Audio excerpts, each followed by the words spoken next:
What's really good? It's your boy Angelo Unchained back again with another video, hitting y'all up. I'm just gonna rap to y'all for a little bit. Once again, we're surprised. Another cop got off the hook. Why are we surprised? What are we missing here?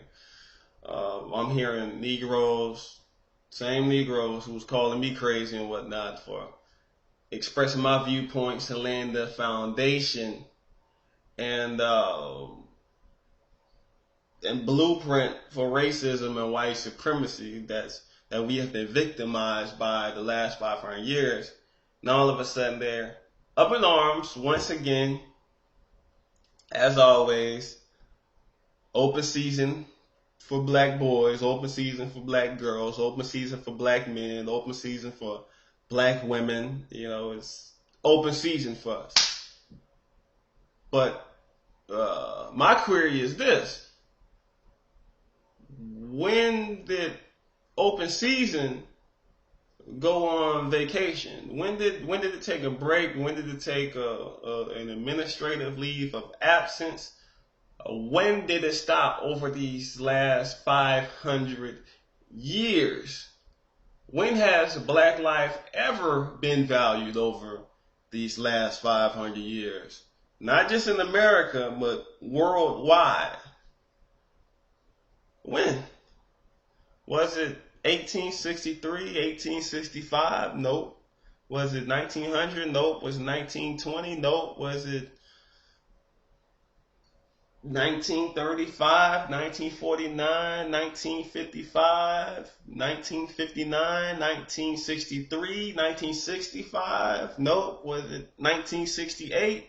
Was it 1971? Was it 1979, 1983, 1990, 1994, 1997, 2000, 2001, 2002, 2003, 2004, 2005, 2008, 2012, 2013, 2014?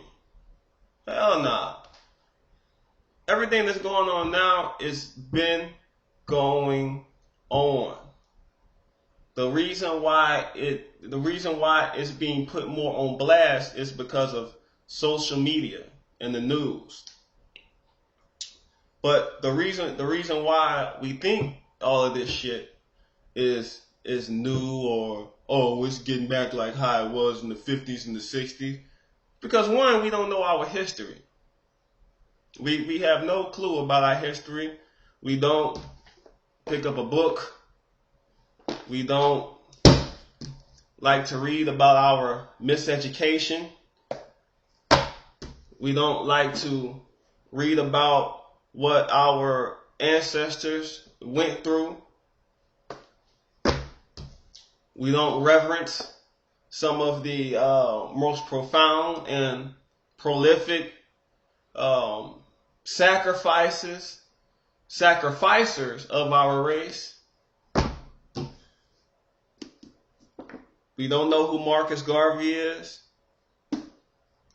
which he laid the foundation for many of our civil rights and human rights leaders. Everybody from Noble Drew Ali, Elijah Muhammad, Malcolm X, you know, even Martin Luther King, even his ideologies changed the last 3 years of his life, in which that's the reason why he pretty much got killed, but that's a different story. Frederick Douglass, My Bondage and My Freedom. We don't know our history. And another reason why we like to make this seem like it's brand new is because we don't want our own cowardice as black men to be exposed. If we can make it look like it's new, we can take less responsibility of the action, of the effect. You know, so we are not responsible for being in this position as a people, but we are 100% responsible for changing our situation as a people. We don't want to think, we don't want nobody to think that we're cowards. We want to talk about, well, we got this and we got that, we got a little money, and we all one, it's all one race, and I can get me that little white girl, and can get married. And Elijah Muhammad said back in the day that in the last days, your enemy was going to give you everything, even this woman. And in 1973, interracial dating became legalized. But we don't want it to be made known that we're actually being cowards. Well, here's the reality check for you, black man. Everybody already think we're cowards. They got TVs, they got radios. They see what we doing. They see what we've been doing. They see how we justify our own social injustices because we're too scared to react or do something about it, because we're still following the slave credo. We're still thinking like the employee, the woodcutter, the flunky's flunky. They already see it. We don't protect our women, we don't protect our children, and we damn sure don't protect ourselves. We just hear a black woman could be getting beat on the street right now by some cops. 15 niggas, grown ass men, will crowd around, pull out their camera, record the whole shit. Then after she dead or bloodied up, the next day we want to march and protest. We should have took care of it right then and there. We let these people treat us any kind of way, and then we come back and beg them for justice. Like I said in my last video, it doesn't make sense. It doesn't make sense at all. It's insanity. You mean to tell me somebody could shoot one of your people right now, and then you're gonna turn around and ask the same system that legalize this same shit for justice, and then you surprised when that person doesn't get indicted, they get cleaned off the hook? Huh? It doesn't make sense. It doesn't make sense at all. But until we, drop our nuts as men, start living with some integrity, and stop all this, it's okay for them to do that to us since we do it to ourselves. No, we shouldn't be doing it to ourselves, first of all. But the reason why we are doing it to ourselves is because that's how we was trained. Being men was trained out of us, just like being women was trained out of black women. So once we become disciplined and drop our nuts on Uncle Sam's top hat, that's when things will change. That's when them cops will think twice about brutalizing us or killing us out in the street. Because at the end of the day, the white man ain't nothing but a coward. If he wasn't a coward, he wouldn't have to gang up on you. He wouldn't have to hide behind the badge and the uniform.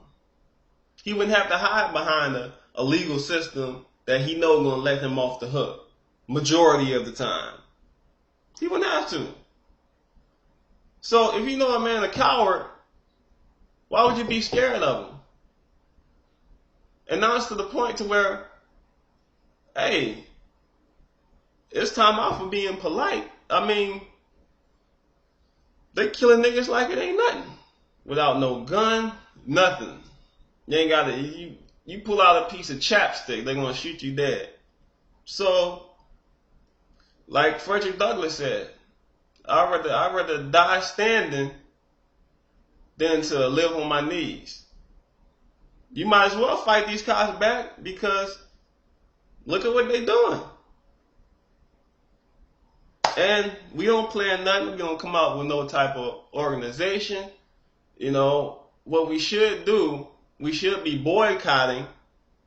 We should be trying to hit these folks economically and politically, socially. Okay, they want to abuse their authority. Why don't we boycott until all these cops on the streets can't carry guns anymore? Or until they carry plastic bullets? That's how we need to be thinking. But holla at your boy, leave your feedback. Oh, and I told y'all I was going to talk to y'all about what I've been doing over the past couple years. Transition Magazine by Harvard University. They chose one of my pieces, one of my paintings to put in their 115 issue. It's a portrait I painted of Stokely Carmichael. So yes, you know, the Almighty has been doing some great things in my life. All honor and glory to Him, the Creator, the one who creates avenues for me to travel through. A big shout out to my ancestors for all their love and sacrifice, because without them I would not be here. And all of you that's watching this video, just know one thing: regardless of whatever you're going through in life, you are descendants of the strongest. A lot of us died back during the Black Holocaust. A lot of us died on the ships getting here. A lot of us died on the plantation.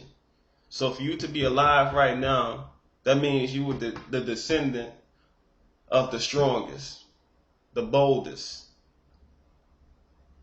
the most charismatic, the most industrious. So keep that in your conscience. Holla at your boy, leave feedback. Peace.